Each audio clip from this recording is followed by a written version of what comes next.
Hi, Kauf. Hi, Richard here. Yeah, hi. Harshit Agarwal this side from ET Digital team. Yes, So hi. we are just going live in another 4 minutes. Okay.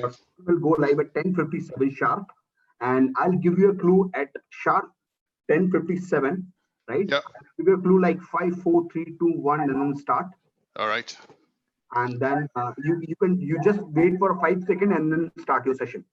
Yep, no worries. Manish is not online yet, so because we've got like maybe 3 more minutes. I'll give you a clue at sharp 10:57. I'm just calling him Richard. Just give me a second. We've already done the camera framing for him. It'll be quick. I think there's someone to. Okay, Manish is waiting here. Yep. Yeah. So Neeraj, someone else will also join in this session. Manish Valuja, please add him, admit him. No, he's not here. He's here He's now. there. He's waiting in the. I'll admit him if I can. I've done so. Yeah. Harshit, you have to cut the feed once when Manish says thank you for the question and answers. Yeah, you okay. have to end this session. Last session, people could hear us. That was surprising. Okay. So Gajendra.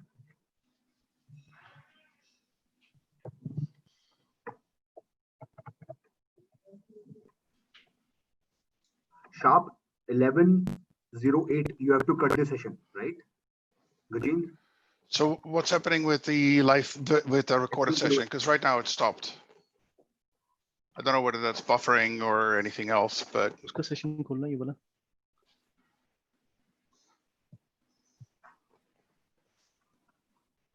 Just checking. Richard, just checking that. Sure. Okay, it's coming up again. It's buffering. We have another 2 minutes. Yep.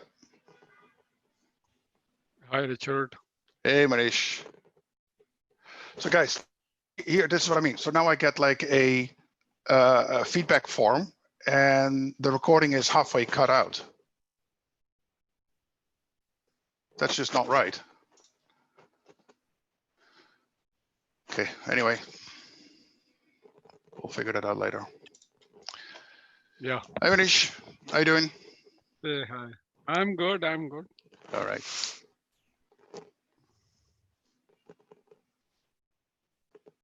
So we start at 10:57 or 8, or who will tell us when to start? 10:57, sharp 10:57. I'll give you a clue like 5, 4, 3, 30 2, seconds. 1, then start. 30 And seconds. You have to Okay. wait another 5 seconds and then start your session. Okay, awesome.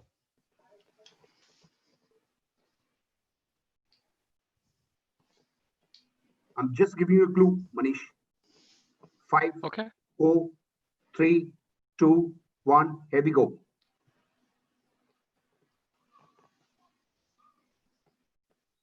Manish, you can go. Yeah. Hey, hi, Richard. Hey, good morning, Manish. How are you doing? I'm doing good, and I just saw your presentation in the demo. It was awesome. Thank you very much for bringing out such a wonderful capability that our service management platform carries with it. So again, just looking at some of our questions that we had from our customers and partners pre-submitted, right? Yep. And some of would have come live, right? So looking at them, I find this one very interesting. And Richard, I would bring it to you. This is about change management. The person is, just wanted to understand that, hey, change management is one of the key components of the service management you spoke about, and you spoke about the change analytics. So what all we can get as an insight from change analytics, if you can bring it once again to us so that we can, make it as one of the decision factors. Yep, sure. Yeah, as you said, so change management is key in the IT service management. In a lot of cases, like I think there's some studies that has been done. It's like 90% or 95% of the cases where you have an outage, it's caused by a change that happened in the last like 1 or 2 days. So change management is really important. So that's one of the reasons why we focused on change analytics. So one of the things, or a couple of things that you can see from there is, as you can see in my demo, there you can focus on which change models you would like to focus on. Could be things related to Exchange, could be related to hardware upgrades, it could be to OS patches and things like that. And so it will give you recommendations in terms of which ones to focus on, which ones will give you the most bang for the buck, so to speak. So that's the one thing. The second thing that you could see there as well is around some of the parameters or some of the properties of your changes. So you could see that for successful changes, there are a number of things that in most cases is happening. So for example, you have a task plan identified, or you have identified the CIs that are important for that particular change. And some of the reasons for that is that because you have that task plan, you're going to have a more structured approach to executing your change, as well as everybody's informed about what's going to happen. So that if something is happening there that somebody else would say, "Ooh, I don't know about that, let's investigate that," then you could either put a stop to that or put mitigation plans in place for that. Similar for the identification of CIs. If you know which CIs are going to get impacted, you know which people to notify that there's going to be potentially an outage or a reduced service for that particular application or service that you're providing. And then the other thing that is important is that when you create new changes, it's also possible to look at what happened to past changes of a similar nature. So for example, if you're trying to add hardware or let's say memory to a server, you could see the results from past changes in terms of the success rate, and you can drill down onto those changes and see what actually happened there. Why did that go wrong, and how can we prevent that from happening for this particular change that we're setting up right now? So there's a lot of information that you could gain out of those analytics to help you improve your success rate as well as your performance for change management. Awesome. I think you rightly mentioned it not only would make sure that your changes are done smoothly, but also add a lot of factors that can help you improve your change management. And I think that's wonderful. I think many of us, while we were at some point of time practitioners ourselves, we had faced those challenges. And I think this kind of analytics, I believe it is unique to Micro Focus, but it really helped our customers. So thank you. Thanks, Richard, for bringing this up. The second question, Richard, is about another capabilities that you did covered in your presentation and demo, which was about codeless configuration. And I have heard many words coming out, hey, codeless configuration or service management apps, or you can build your new apps and stuff like that. So what this question brings actually out is the fact that, hey, what all we can do with this codeless configuration, and given the fact that we are entering into a new reality, right? New norm, that's what people are saying, right? Work from home, remote management, and a lot of other things. Even if I have to claim a medical bill, then I have to be completely remote, and there are new processes being introduced in the all organizations. So how is our SMAX platform is ready, prepared to help our customers using, of course, this codeless configuration capabilities that we have? Can you throw some more light on that, Richard? Sure. So I think, with codeless configuration, what we've done, it's basically philosophy change. So previously, you always had like a big team of like JavaScript developers or other developers to create the workflows and to create the business rules. And the result of that is that it became very difficult to upgrade to newer versions because APIs may change, the database may change, and all those kind of things have an impact on those external scripts. So you would have to go back to your developers and redo those again. So we've changed that by making sure that any configuration that you make, any business rule that you create, any workflow that you create is done inside the tool itself. And so that means that when you update a version from, let's say, 2020.02 to 2020.05, all those changes are basically taken along with that automatically as part of the update, rather than having to go outside of the tool, get your developers to retest everything again. That's all taken into account automatically. So you don't need to have a degree in JavaScript programming or anything like that. It's fairly straightforward to create a new business flow, for example, or sorry, new workflow or business rules to facilitate those process-based applications. And I think Tom Gogan in the keynote also mentioned for one of our customers that utilized these capabilities to build a toolkit for COVID. So they had a couple of applications that were helping them basically registering people via the self-service portal.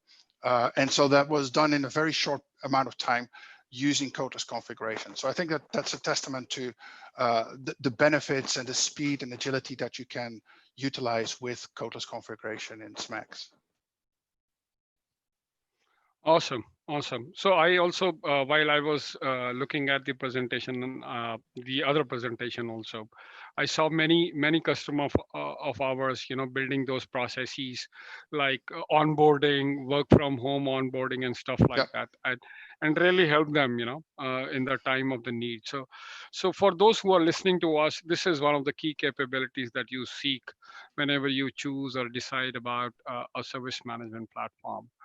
So now let me change gear here, Richard, and I would want to bring out through you one of the, it's actually not a question, probably maybe the customer or the partner wants to know more about how are we doing and what are we doing in the AI field. You spoke about the virtual bots or the virtual agents that we have in the SMAX platform. Can you please cover more? Because we have the luxury of time, if you can spend 1 or 2 minutes with us. Thank you. Sure.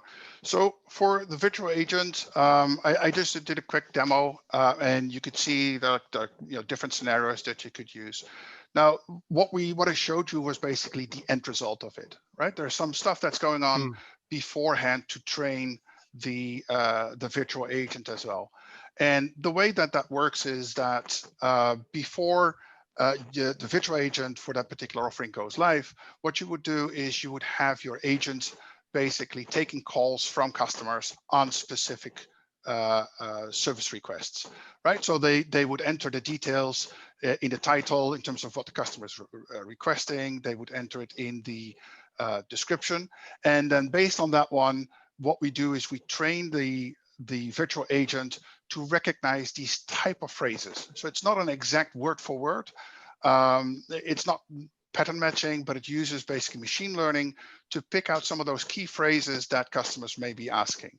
And so when you have a new customer requesting that, as I showed into the demo, it will recognize the intent of what the customer is trying to do, and then recommend the appropriate either service request or knowledge base article. Right. So based on that one, it will be able to make suggestions to the end user that feel appropriate for what they have entered into the system. Wonderful. Awesome, Robert. I think that customer partner would have got his answer. Just one-liner question and maybe a 2-word answer to from you. This gentleman has a CMDB already with them. So would it be okay and they would be able to integrate it with our SMAX platform if they buy from us? Yeah, so we have, so if you look at SMAX and UCMDB, within the UCMDB, we have the option to import data, to ingest data from other systems. So it is possible to import that and then with that use it with SMAX. One of the things that you really want to go for in any environment is to have a single source of truth. So you want to make sure that all your CIs and all your information around those CIs are stored in a central location so that there's not multiple people or multiple systems saying different things about the same CI. And so it is possible to ingest information from other systems, from other configuration management systems into UCMDB so that it can be used in, for example, impact analysis for change management and incident management, for example. So the short answer is yes, yes, it's possible. Yes, Richard, thank you very much. And I think we are also looking at the clock, which is ticking. So thank you very much for providing this responses, the answers. I think it is very insightful for our customers and partners. Thank you very much. All And right. now let's, yeah, thank you. And let's go to the next session, which brings up our solutions around RPA, the robotic process automation. Thank you once again to you, Richard. Thanks very much. Thanks for your time, and thanks everybody for your attendance. Thanks so much. Bye-bye. This session ends here. We will exit. All right. Thank you.